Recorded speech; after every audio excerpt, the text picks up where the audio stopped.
The day began with a quiet kind of heaviness in the air, the kind that feels as if the world itself has been holding its breath for too long. Riverstone, Oregon, wore its autumn coat that morning. A sky the color of worn ash stretched low above. The rooftops, while thin mist drifted down the streets like it wasn't in a hurry to leave. Rain had brushed the town hours earlier, leaving behind slick sidewalks and the rich, earthy perfume of fallen leaves. On most days, Riverstone moved unbothered, its streets calm, its people unhurried. But for Michael Harris, time had long felt like an anchor that dragged him down, instead of carrying him forward. Guiding his wheelchair smoothly along the cracked pavement, Michael made his way toward the faded brick building at the edge of town, the Riverstone Animal Shelter. The building stood plain and squat, its once bright painted sign now worn by weather and years.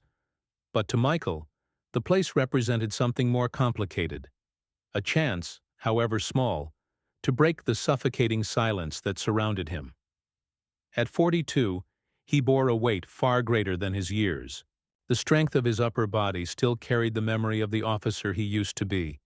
Shoulders wide, posture disciplined, hands calloused from years of labor and training. But everything below the waist told the rest of his story. 3 years.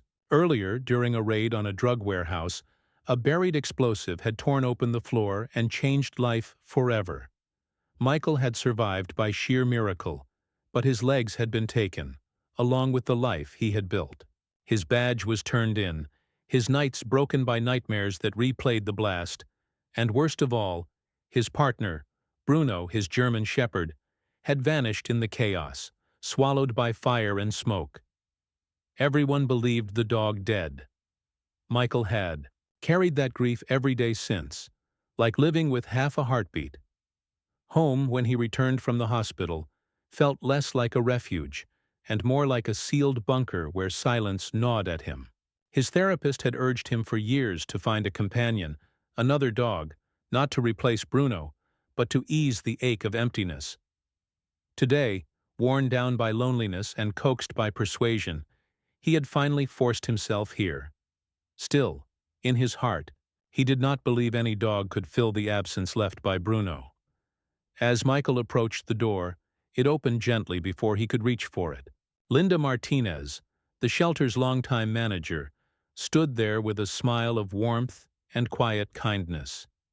She was in her early 50s, her hazel eyes ringed by lines carved from both laughter and loss, her auburn gray hair tied back loosely.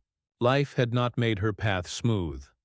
Widowed young, she had poured her soul into caring for animals when her own home stood empty. Her very presence seemed to soothe creatures that had no reason to trust people.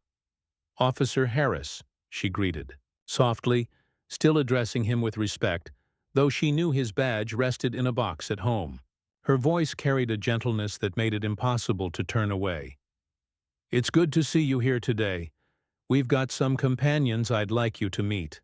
Michael dipped his head, his voice rough and low. "Just for a look," he murmured. Linda nodded with understanding, holding the door aside. "Once an officer, always an officer. Come in, let's see who's waiting." The shelter air hit him like a memory.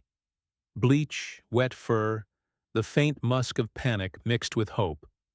Narrow corridors stretched ahead, lined with kennels bursting with noise and movement. Dogs leapt against their bars, tails thrashing like flags. A golden retriever barked with enthusiasm. A beagle howled as though the world itself owed him attention, and 2 wiry mutts tumbled over one another in playful rivalry. Michael's face showed nothing. He moved forward at his own pace, his wheels rolling steadily, his hands firm on the rims. But inside, tension coiled. His eyes swept over the endless kennels, yet his gaze was distant, as if these bright barking animals were shadows, and his mind was wandering a different time, a darker place. "Take your time," Linda said softly, walking at his side. "They're waiting for someone, each of them." And then, at the far end of the row, silence. Michael's breath faltered, chest tightening as though the world had stopped mid-beat. In the lonely back corner of the shelter, A large German shepherd lay in the shadows, as though he'd already given up any hope that someone might come. His coat was worn thin and scarred, his body older than his years by hardship. He did not leap, did not wag his tail. He simply lay still, eyes half-lidded, heart shrouded. And then Michael saw them, those eyes, amber, weary, yet holding the unmistakable fire of recognition. "No," Michael breathed, his voice cracking, as his hands seized the wheels of his chair with trembling force. It can't be." At the sound, the shepherd stirred slowly. Every movement seemed painful, yet with immense effort, he lifted his head. For a moment his gaze met Michael's, keen and questioning. A sound came, small and broken. A low bark, more like a whisper of memory than a command. Michael's throat closed, his chest shook. He pressed a trembling hand to his mouth as one word slipped free, like a silent prayer resurrected. "Bruno?" The dog blinked and rose shakily onto his legs, scarred body unsteady, bones showing beneath his rough coat, but alive. He stepped closer, tentative and uncertain, before pressing his muzzle firmly into Michael's trembling hand. A sound half-whimper, half-relief poured from him, and the bond that had been buried under 3 long years roared back to life. Linda gasped quietly, eyes wide. "That's impossible. He never gets up when people pass. He's been lying there for months. We thought he'd stopped caring." Michael bent forward, tears burning his eyes, stroking the coarse fur. "Bruno, you survived 3 years. I thought I lost you forever." The shepherd wagged his tail weakly, but to Michael the slow, uncertain motion carried more hope than an entire room of barking dogs. The walls blurred, the echoes of kennels and noise melting away, until there was only him and Bruno, the soldier, and his dog, both battered, both scarred, but together. Linda whispered reverently behind him, "Michael, I think you found your companion." Michael shook his head, never taking his eyes from Bruno. His voice, though thick, carried strength. "Now." "No," he said firmly. "I didn't just find a companion. I got my partner back." Michael's hands trembled on the rims of his wheelchair as he leaned closer to the cage. The shepherd inside, scarred, thin, fur dulled by neglect, shifted, slightly. His hind leg bore an old injury, the muscle wasted, the movement stiff. But the eyes, those amber eyes, gleamed suddenly with a light that pierced through the haze of years. Bruno, though weathered, still carried the same fire that had once raced alongside him in the dead of night. The dog let out a low growl, not hostile but uncertain, like a soldier waking from a dream. Then came a single bark, sharp but not desperate. It was almost as though he was asking, "Is it really you?" Michael swallowed hard, his throat tight. He whispered the old service, command, his voice faltering at first but then strengthening. "Sit." Bruno's body jerked with recognition. Slowly, almost painfully, he lowered his hunches to the concrete floor, just as he had done hundreds of times before. The sight broke something loose in Michael. He pressed a hand against the cold bars, his voice thick. "You remember?" After all. This time Linda, standing slightly behind him, gasped. She stepped forward, her brows drawn together in wonder. "I don't believe it," she murmured. "That dog never responds to anyone. He barely eats when we feed him." I thought he'd forgotten how to trust Michael. Turned his head toward her, his steel-gray eyes damp. "Where did you find him?" Linda shifted her weight and folded her arms across, her chest as though steadying herself before telling a hard story. 3 months ago, a trucker called it in, said he saw a shepherd limping along the highway near Cedar Ridge, just beyond town. Took us nearly an hour to coax him close enough to slip. A lead on him. He fought like he thought we'd hurt him. Since then, he stayed in that corner. Quiet. No one has shown interest until now. Michael looked back at Bruno, still sitting obediently, his gaze locked on the man he once knew. His chest tightened as he thought of those 3 missing years. What had the dog endured? Cold nights, hunger, pain, and yet here he was, Olive, still carrying the discipline of a K-9 officer deep in his bones. Another staff member passed by then, a young man named Kevin. He was tall and lanky, perhaps in his early 20s, with sandy blonde hair that perpetually fell into his eyes. He wore a faded green shelter t-shirt and jeans smudged with paw prints. Cheerful by nature, Kevin had been the one tasked with cleaning the kennels and walking the dogs that could be handled. But when he saw Michael crouched forward with Bruno responding, his grin faltered. "Holy smokes," Kevin said, adjusting his glasses. "That's the first time I've seen him move for anyone. Usually he just lies there like stone." He scratched the back of his neck nervously. "Guess he's been waiting." Michael ran a hand down his face, trying to compose himself. His voice was quiet, but firm. "He's my partner. He went missing on duty. I thought he was gone forever." Kevin's eyes widened. Then he let out a low whistle. "Well, that explains it. Makes sense now why he looks so different around you. Dogs remember more than people. Give them credit for, Linda?" Stepped closer to the cage, crouching beside Michael. Her hazel eyes softened as she studied the connection unfolding before her. "Michael," she said gently, "Bruno hasn't let anyone touch him since we brought him in. He snaps, growls, even at the vet. But look at him now. It's like he's come back to life." Michael reached a little farther, and Bruno pushed his nose against the gap between the bars, pressing warm breath onto Michael's trembling fingers. It wasn't the fierce push of a young, eager K-9, but the quiet, deliberate touch of recognition. Michael closed his eyes, the memories flooding him, chasing suspects through alleys, the sharp bark that signaled danger, the solid comfort of Bruno's presence after a long shift. "I don't know how," Michael whispered, "but he survived. And somehow he found his way back here. And to me, the shelter corridor fell strangely quiet. Even the other dogs seemed subdued, as though they sensed something sacred happening." Linda placed a hand on Michael's shoulder. "Maybe some bonds are stronger than loss. Maybe he wasn't ready to let go."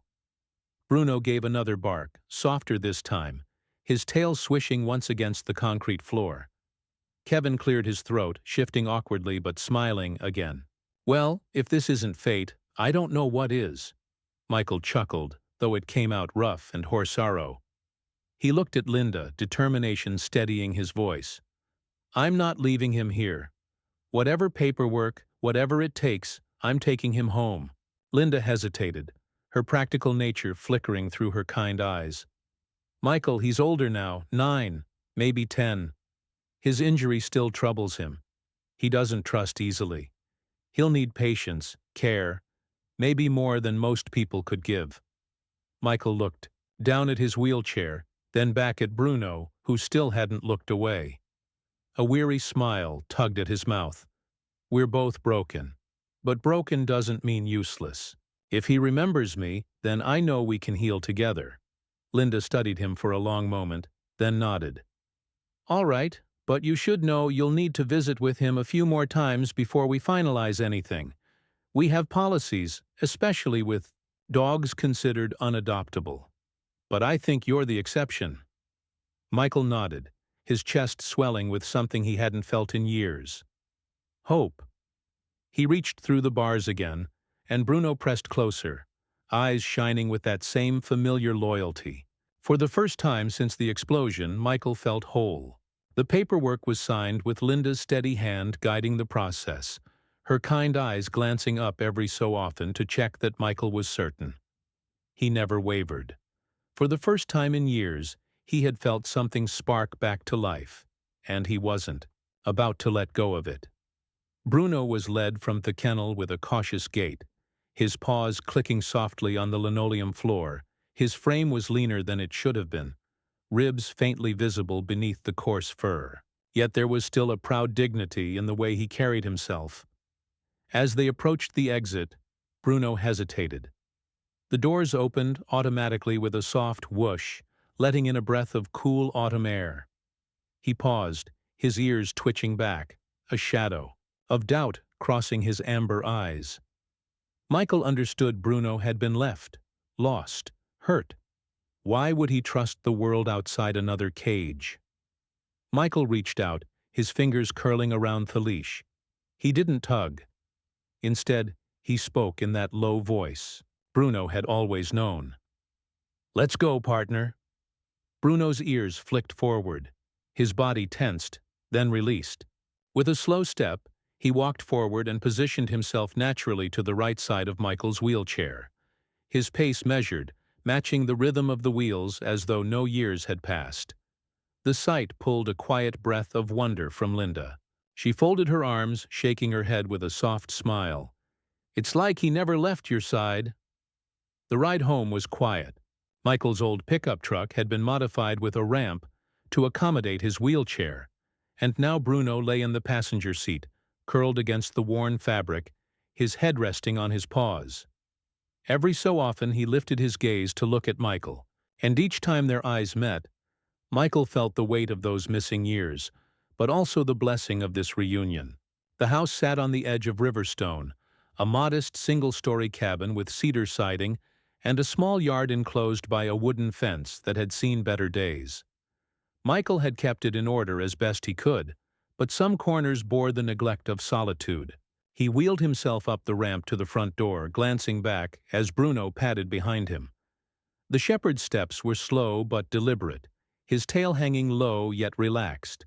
Inside, Bruno paused in the doorway, sniffing the air, his nose twitching as he explored the scents of wood smoke, old coffee, and the faint oil of leather furniture.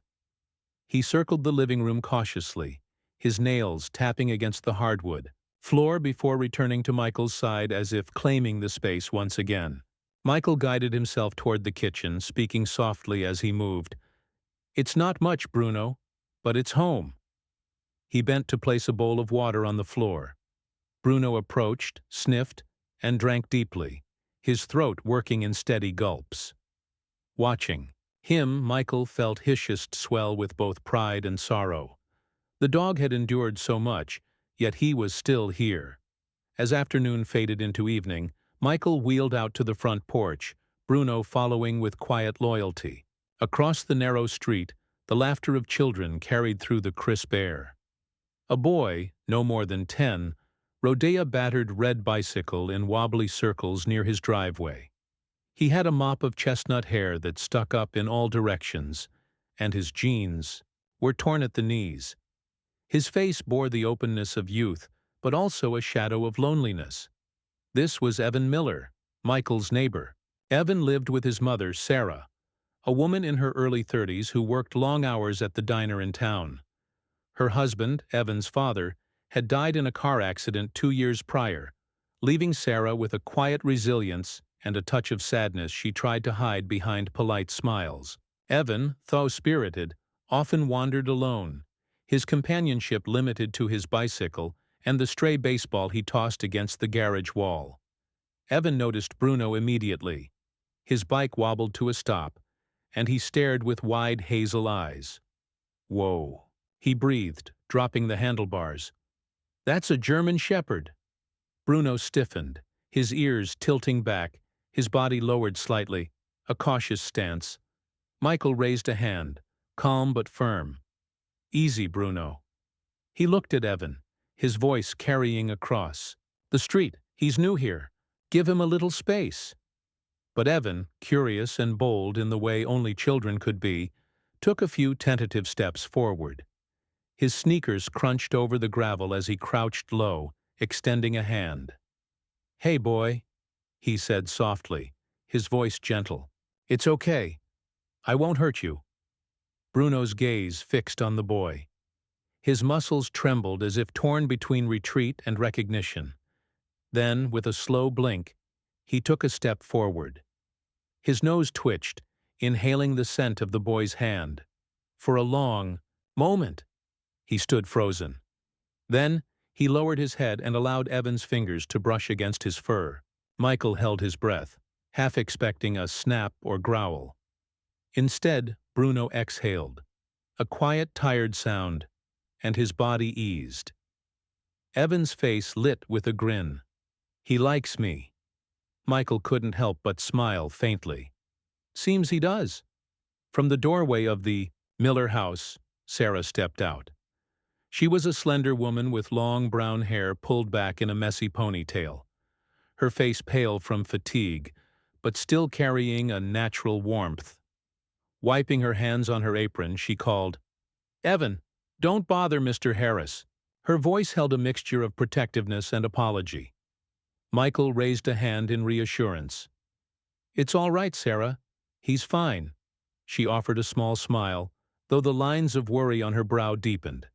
She knew loss had carved both households, in different ways, and she was cautious not to impose.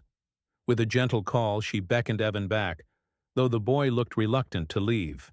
That night, as the house settled into quiet, Bruno lay curled at the foot of Michael's bed, his head resting near the wheels of the chair parked close by. The air outside grew colder, and a breeze rattled the old oak branches against the windows. Michael lay awake longer than usual, listening to the slow, steady breathing of his partner beside him. He reached down, brushing his fingers against the shepherd's back. "Welcome home," he whispered. Bruno's tail thumped once in reply. The days that followed slipped into a rhythm neither Michael nor Bruno had felt in years. Morning light crept gently through the blinds of Michael's cabin, spilling across the worn hardwood floor where Bruno often lay.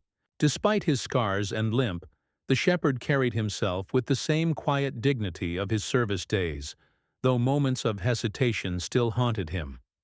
Michael wheeled himself into the small backyard one crisp morning, the grass damp with dew.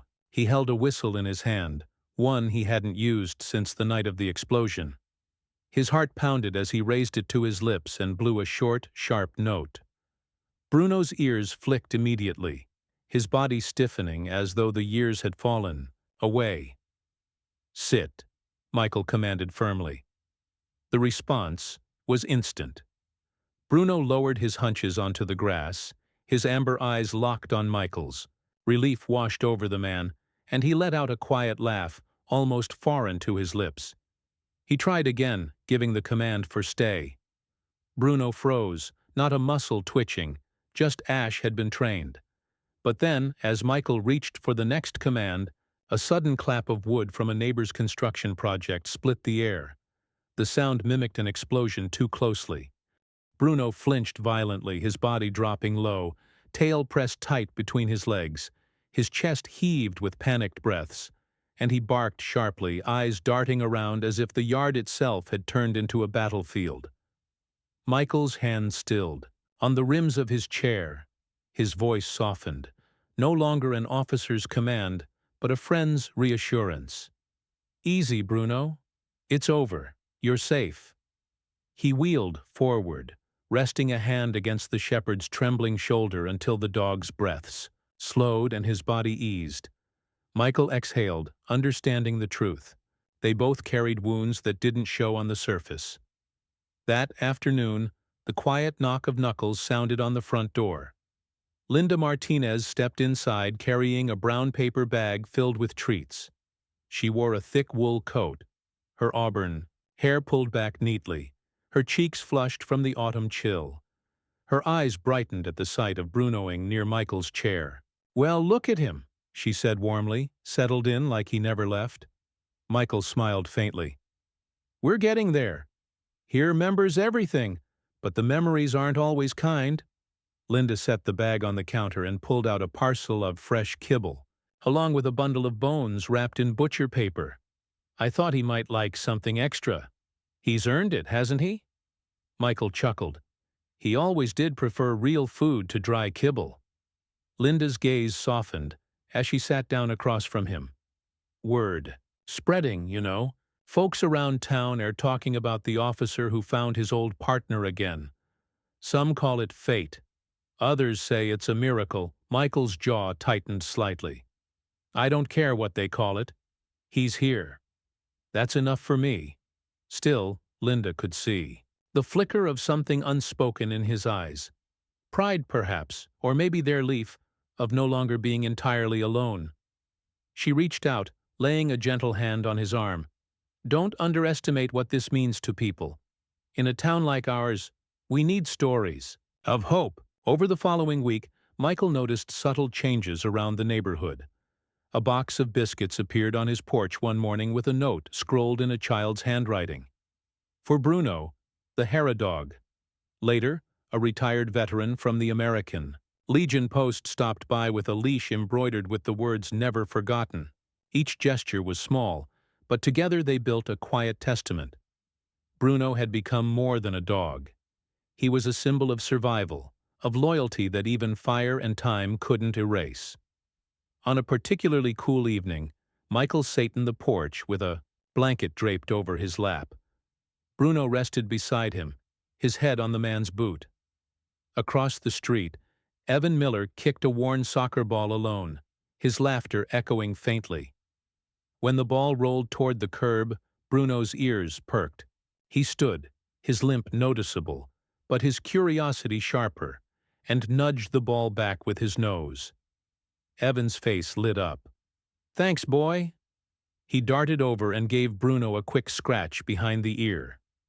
Bruno's tail wagged once, cautious, but willing. Sarah appeared soon after, wiping her hands on a dish towel, her brow creased with both fatigue and maternal worry. Her tall, slender frame leaned slightly against the door frame, her brown eyes scanning her son. She called out, "Don't stay out too late, Evan. Dinner's almost ready." Michael offered a small nod in the greeting, which Sarah returned with polite but guarded smile. She had endured enough hardship not to open up quickly, yet there was kindness in her restraint. Back inside, as the night deepened, Michael watched Bruno settle onto the rug near the fireplace. He found himself talking aloud, recounting old memories of patrols, of long nights on duty. Bruno's ears twitched, his gaze never straying from Michael's, voice as if anchoring both of them to the present. When the fire cracked and popped, Bruno startled again, muscles stiff, eyes darting. Michael sighed and wheeled forward, crouching as much as the chair allowed. He stroked the shepherd's head slowly. "We'll get through it, both of us." Step by step, Bruno leaned into his touch, the tension in his body loosening. For Michael, it was proof that healing didn't come in grand gestures. It came in quiet persistence, in the daily choice to face the echoes of the past together. The wind had been restless all day, rattling branches against windows and sweeping dead leaves across riverstones, narrow streets. By nightfall, the storm arrived in full force. Rain lashed against rooftops. The gutters overflowed, and the old power lines that stretched across the town sagged beneath the gusts. The lights flickered in Michael's cabin once, twice, then went out completely, leaving only the dim orange glow of the fireplace. Michael sat in his wheelchair near the hearth, a blanket draped across his legs. Bruno lay curled at his feet, high ears twitching with every rumble of thunder. The storm carried with it an eerie weight, the kind that pressed on the chest and made silence feel heavy. Michael reached for his inhaler on the side table, but the effort of the storm had already worn him thin. His chest tightened, breath catching short, each inhale a little shallower than the last. "Damn it," he muttered under his breath, fumbling for the device. His hands shook as he raised it, but when he pressed down, the hiss sputtered weakly, nearly empty. Panic rippled through him. The injury he carried from the explosion 3 years ago had left him with scar tissue in his lungs, a reminder that his body would never fully cooperate again. Bruno lifted his head instantly, his eyes sharp, his ears pricked as he sensed the change. He let out a sharp bark. Once, twice, the sound cutting through the storm's roar. Michael tried to calm him. "Easy, boy." "I'm all right."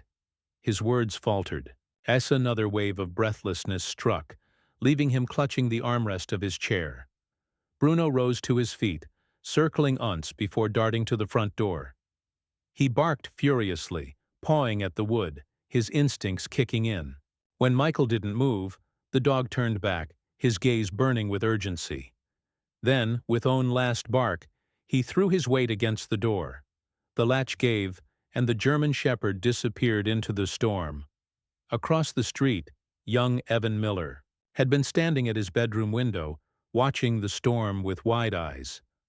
The boy loved the chaos of thunder and lightning, but tonight he was restless, unable to shake a strange unease. When he saw Bruno racing across the street, soaked fur plastered to his body, barking wildly at their front porch, he dropped his curtain and ran to the door. Sarah, his mother, intercepted him. "Evan, what on earth?" She stopped short as she saw the dog on their porch barking, turning back toward Michael's house, then barking again. Sarah Miller was a woman shaped by hardship, tall and slender. Her frame carried both grace and weariness. Her dark brown hair, tied back in a messy ponytail, had streaks of gray beginning to show at the temples too early for her 32 years. Life as a single mother, juggling shifts at the town's diner, and raising Evan alone after her husband's accident, had left shadows beneath her eyes. Still, she carried herself with quiet strength, though she was slow to trust. Now watching Bruno's frantic movements, Sarah's instincts sharpened. Something's wrong. She pulled on her raincoat, tugged Evan's hood up over his head, and hurried outside. "Show us, boy," she called over the wind. "Take us." Bruno wasted no time. He bolted back across the street, his paws splashing through puddles, stopping only to bark at them until they followed. Sarah pushed forward, shielding Evan with her arm until they reached Michael's front porch. The door stood ajar, the wind howling. Through. Inside, Michael slumped in his wheelchair, his face pale, his breath shallow and ragged. He clutched the edge of the armrest, sweat beading on his brow. Sarah rushed to his side. "Michael, stay with me." She turned sharply to her son. "Evan, phone call 911. The boy scrambled to the landline, his small hands shaking as he punched the numbers. His voice cracked as he told the operator what was happening, his eyes darting back to where Michael wheezed. Bruno stood rigid beside the wheelchair, barking at intervals as if urging them to act faster. Sarah knelt down, gripping Michael's hand. "Hold on. Help's coming." Her voice, though firm, trembled beneath the storm's weight.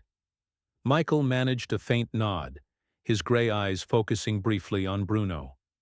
Minutes stretched like hours until the red flash of ambulance lights pierced the rain outside.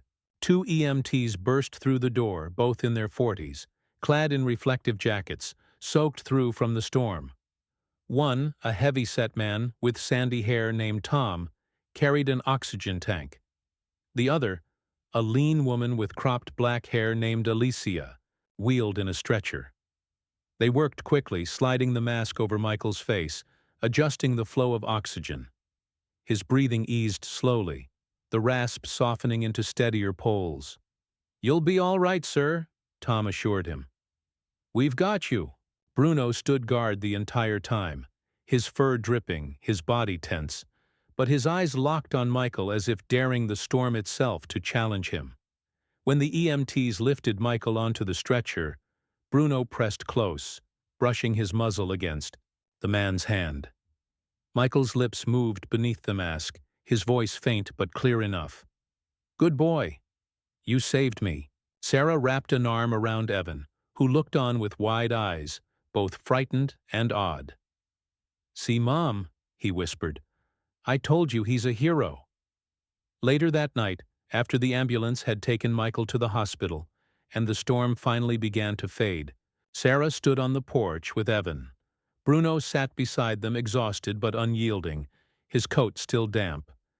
Sarah reached down, hesitating only a moment before running her fingers gently over his fur. "Thank you," she said quietly. "You're more than just a dog. You're family." Evan's grin was bright, even in the dim porch light. He wrapped his arms around Bruno's neck, whispering, "You're our guardian." Bruno leaned into the boy's embrace, his tail giving one slow, steady wag. That night marked a change. No longer was Bruno simply the ghost of a past life or a canine retired in silence. He had stepped into a new role. Not only Michael's partner, but protector of the small circle of lives around him. The weeks after the storm settled into a fragile calm. The town of Riverstone, with its weather-worn houses and narrow streets lined with oaks, carried on in its usual rhythm. Yet beneath the surface, whispers traveled through diners, gas stations, and grocery aisles. Someone had been prowling the neighborhood at night, breaking into sheds and garages, sometimes slipping into houses while families slept. It was never more than tools, electronics, or cash taken, but the pattern was enough to stir unease. Michael had heard the rumors during one of Linda's visits. She brought soup and sat with him on the porch, her voice low as she mentioned the latest theft. A neighbor down the road had woken to find his back door ajar and his wallet missing. Michael listened quietly, one hand resting on Bruno's head. His instincts, dulled but not dead, tightened at the thought. Crime had a way of finding even the quietest towns. That night the air carried a biting chill. The moon was half hidden behind clouds, and silence draped itself over the block. Michael sat in his chair near the window, a book in his lap, when Bruno stiffened suddenly. The shepherd's ears shot up, his body tense, nostrils flaring as he caught a scent. A low growl rumbled from his chest before he bolted toward the door, barking with sharp urgency. Michael felt the old surge of adrenaline. His hands moved without hesitation, wheeling himself to the phone. He trusted Bruno's instincts as he always had. Dialing with quick precision, he called the police, his voice calm but clipped. "This is Michael Harris, retired officer. My dog's alerting. Someone's out there. Send on it outside." Bruno barked furiously, claws scratching against the porch as he lunged toward the yard's edge. The wooden gate rattled under his weight, his amber eyes locked on movement in the shadows. 2 blocks away, Officer Ryan Carter, a patrolman in his late 20s with sandy hair and a square jaw, picked up the call. Ryan was known around town as diligent, but still carrying the nervous energy of youth. He had always admired Michael, whose years of service were the kind of legacy rookies studied. Without hesitation, Ryan swung his cruiser down Maple Street, headlights slicing the dark. In the yard, Bruno barked louder, his body stiff as a figure scrambled clumsily over the neighbor's fence. A man in a dark hoodie, lean and jittery, hit the ground running, but his flight was cut short by the flash of Ryan's patrol lights and the shout of command. Within minutes, the suspect was pinned against the cruiser, hands cuffed behind his back. Ryan called it in, his voice firm but tinged with satisfaction. Suspect apprehended. Thanks to Harris's dog, Michael, watching from the porch, felt a strange mix of pride and relief. He wheeled forward slightly, calling Bruno back with a sharp whistle. The shepherd returned immediately, still tense but obedient, his eyes never leaving the suspect until the car pulled away. Michael reached down, patting his head. "Good work, partner. Still got it." The news spread quickly. By morning, word had reached the cafe, the post office, the high school. "That old K9 saved Thess Street," people said. Some called Bruno the Night Watch, others the hero of Maple Street. Children at the elementary school whispered about the German shepherd who had caught a thief in the dark. At home, Evan Miller was more inspired than anyone. He sat at his small desk by the window, his notebook open, pencils scratching furiously. His brown hair stuck up in messy tufts, and his hazel eyes glowed with determination. For his English assignment, he was supposed to write about a hero. While some of his classmates chose firefighters, soldiers, or athletes, Evan pressed hard into the paper with each word. "My hero is a dog." He described Bruno's courage during the storm, his bark that saved Michael, and now his alert that had caught a thief. He wrote about loyalty, about bravery, about how true heroes didn't always walk on 2 legs. When Sarah read the essay later that night, her tired face softened into a smile. She placed a hand gently on Evan's shoulder.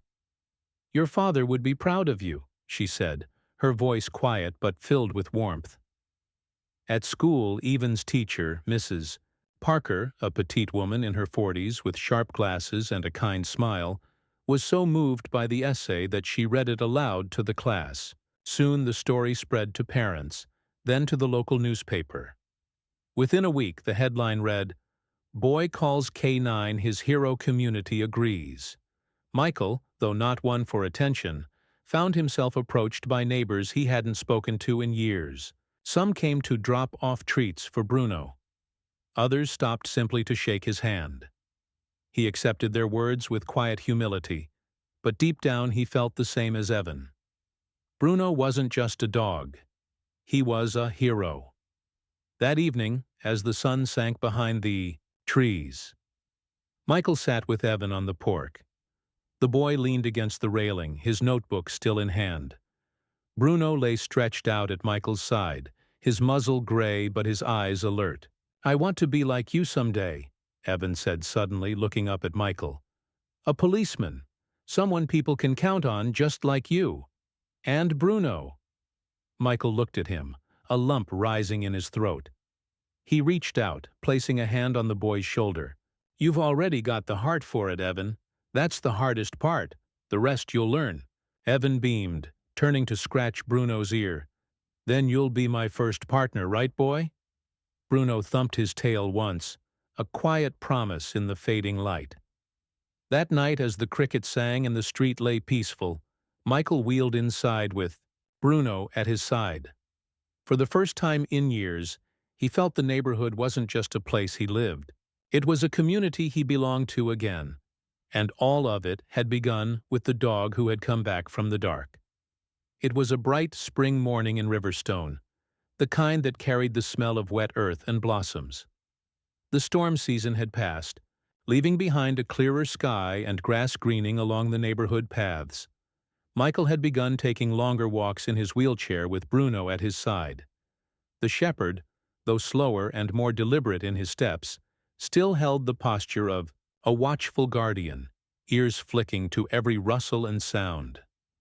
Michael wheeled himself down a path that curved through the woods just outside town.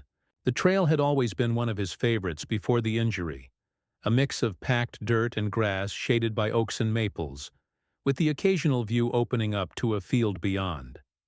It was also the same trail he had avoided since the accident that ended his career. Now, with Bruno walking beside him, he felt brave enough to return. Bruno trotted steadily, his coat gleaming faintly in the sun, though gray showed around his muzzle. His limp was subtle now, a reminder of battles fought but survived. Every so often he glanced at Michael Asif, checking that his partner was still with him. They reached a small slope in the trail, a place where rainwater had carved a rut down the dirt. Michael hesitated, eyeing the incline. Het tightened his grip on the wheels, trying to steady his chair as it rolled forward. But the soil beneath was softer than expected, slick from a shower the night before. One wheel slid into the rut, jerking the chair sideways. "Damn," Michael muttered, pulling at the rims. But the more he tried to correct, the worse it became. The chair tilted, the downhill side dropping dangerously close to the edge, where the trail sloped into a shallow ditch overgrown with grass and stones. Before he could call for help, Bruno sprang into action. The shepherd lunged to Michael's side, teeth gripping the fabric of his jacket sleeve. With a powerful pull, muscles straining, he encored himself against the ground. His claws tore furrows into the earth. His body braced like a soldier refusing tortreat. "Easy, boy, easy," Michael urged, gripping the arms of the chair. Asit shuddered.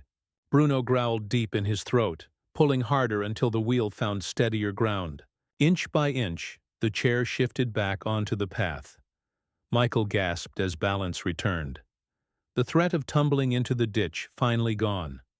When it was over, Bruno released the sleeve, panting, his amber eyes fixed on Michael as if demanding reassurance.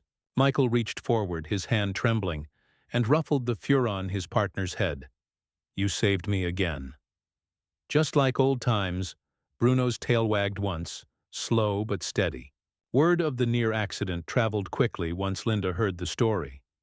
She had become something of a confidant for Michael since Bruno's return, always checking in, always bringing with her the calm warmth of someone who had dedicated her life to second chances. When she arrived at Michael's house later that week, her arms were full of envelopes and small packages. "You've got a lot of admirers," she said with a laugh, laying the items on the kitchen table. "It seems everyone in town wants to thank Bruno for being who he is." Michael shook his head, though a smile tugged at his lips. "He doesn't need medals or gifts. He just needs to be here." Linda's eyes softened, but she didn't argue.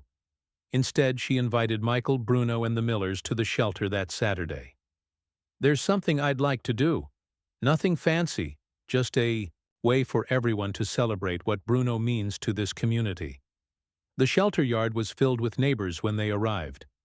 Folding chairs were set up in neat rows, and a banner hung across the fence reading, "Companion of Honor." Children clustered near the front, whispering excitedly, while older residents nodded with the quiet reverence of people who understood loyalty when they saw it. Bruno sat proudly beside Michael's wheelchair, his ears perked, though his body remained calm. Evan bounced on his toes nearby, his face glowing with excitement. Sarah stood behind him, her hands resting gently on her son's shoulders. Her usual caution was softened today by pride for her son, for the dog who had changed their street, and perhaps for the man in the wheelchair who had shown resilience she deeply admired. Linda stepped forward, her auburn hair tied neatly, her voice carrying over the gathering. "We are here to honor not just a dog, but a symbol. Bruno has proven that courage doesn't fade with time, and loyalty doesn't die in the dark. He has saved lives, reminded us of what faith looks like, and shown us the meaning of second chances." She turned to Evan, holding out a small box. "And who better to present this than the boy who wrote what touched all our hearts?" Evan's hands shook as he opened the box. Inside lay a medal attached to a sturdy leather strap engraved with the words, "Companion of Honor." His hazel eyes sparkled as he knelt before Bruno, fastening the strap gently around the shepherd's neck. "For you, buddy," he whispered. The crowd erupted in applause, some clapping loudly, others wiping at their eyes. Bruno stood tall, his tail wagging, his gaze sweeping the crowd as though acknowledging them all. Michael's throat tightened as pride swelled in his chest. He reached down, brushing Bruno's ear. "Looks like you've outranked me now," he said softly, his voice filled with quiet humor. The ceremony was simple, but profound. Neighbors lined up to pat Bruno's head. Children presented him with drawings of capes and badges, and veterans saluted with solemn respect. For Michael, it was a moment of healing he had not expected. He had once felt discarded, forgotten after his injury. But here he was, celebrated not just for who he had been, but for the bond he still shared with his dog. As the sun dipped low, casting a golden glow over the shelter yard, Michael wheeled himself closer to Sarah and Evan. "Thank you for being part of this," he said. Sarah's smile was small but genuine. "You've given this town hope. And my son. Well, he looks at Bruno and sees the kind of hero every child should believe in." Evan grinned, throwing his arms around Bruno's neck once more. "You're the best partner ever," he declared. Bruno leaned into the embrace, his metal glinting in the fading light. That night, back at home, Michael sat by the window with Bruno stretched across the rug. The metal lay heavy but proud on the shepherd's chest, a symbol not of retirement, but of a legacy still alive. Michael whispered into the quiet room, "You're not just my past, Bruno. You're my present, and maybe the reason I've still got a future." Bruno's eyes closed slowly, his body easing into rest, but his tail tapped once against the floor in answer. Spring gave way to early summer, and Riverstone seemed to hum with quiet renewal. The air carried The scent of lilacs and children's laughter drifted through the neighborhood again. Michael sat on his porch, with Bruno stretched out beside him, the medal of Companion of Honor gleaming faintly in the sunlight. Life had begun to feel steady, but Michael, ever a man of purpose, felt a tug that told him there was more to be done. He wheeled himself to the shelter one morning, Bruno walking proudly at his side.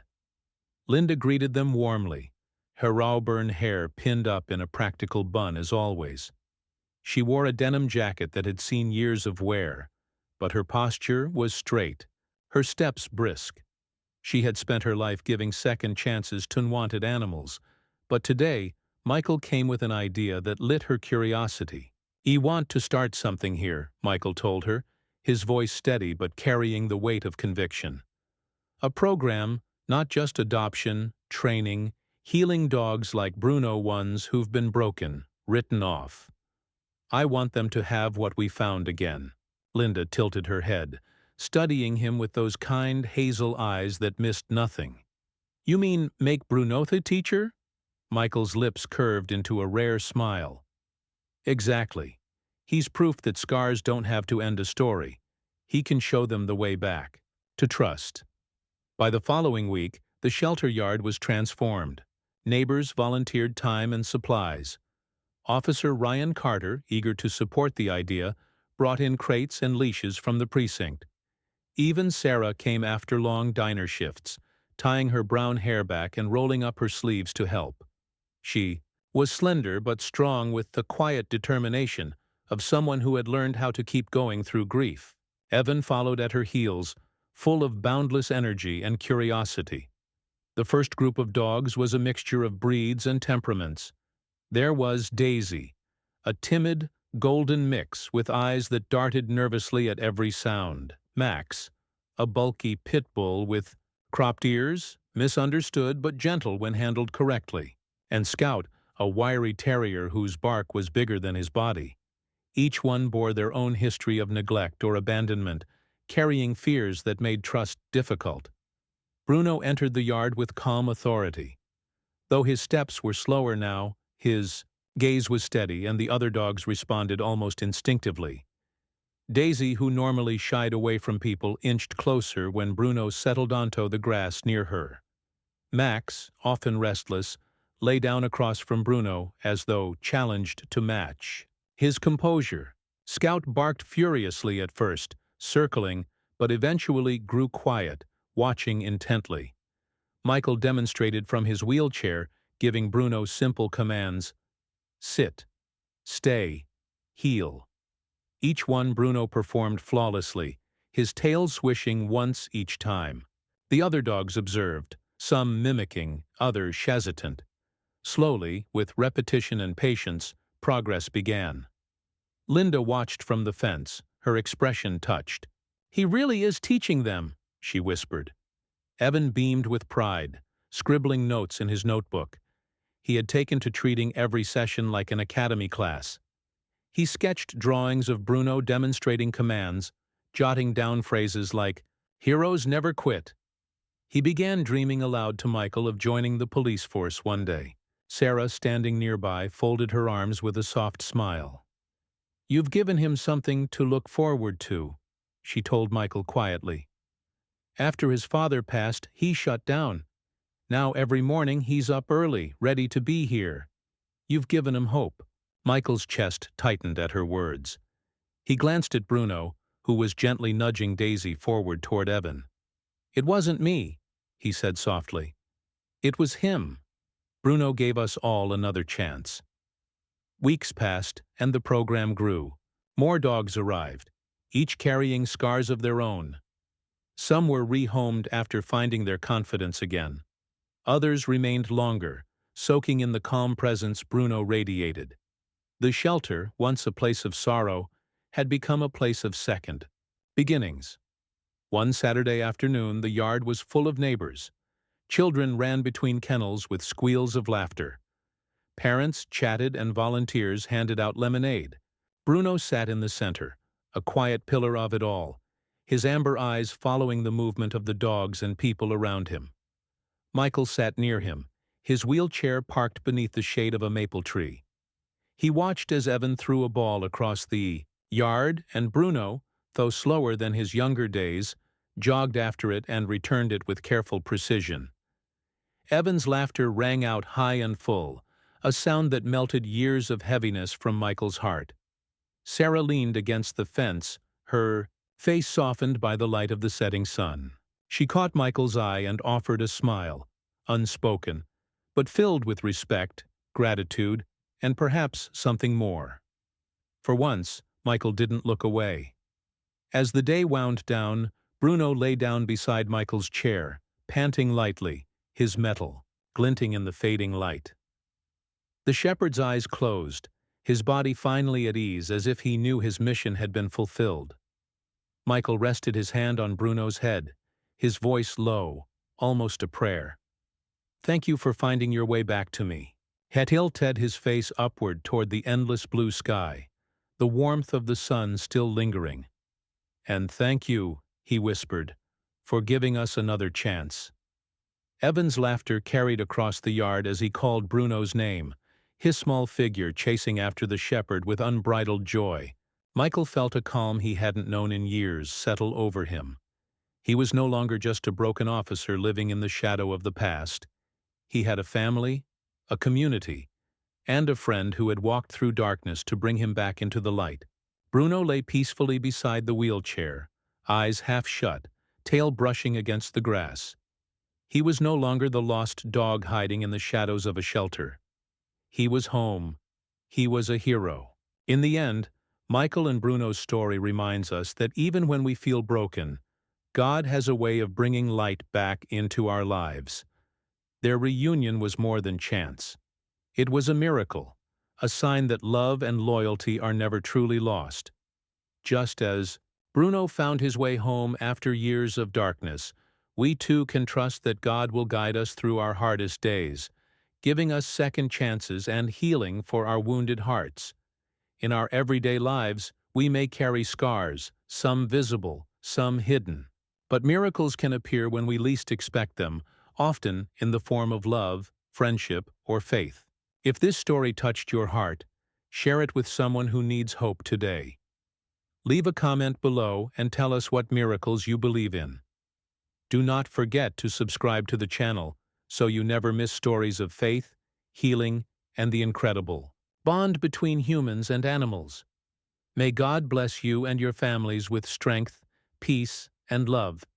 If you believe in miracles and the power of loyalty, write Amen in the comments.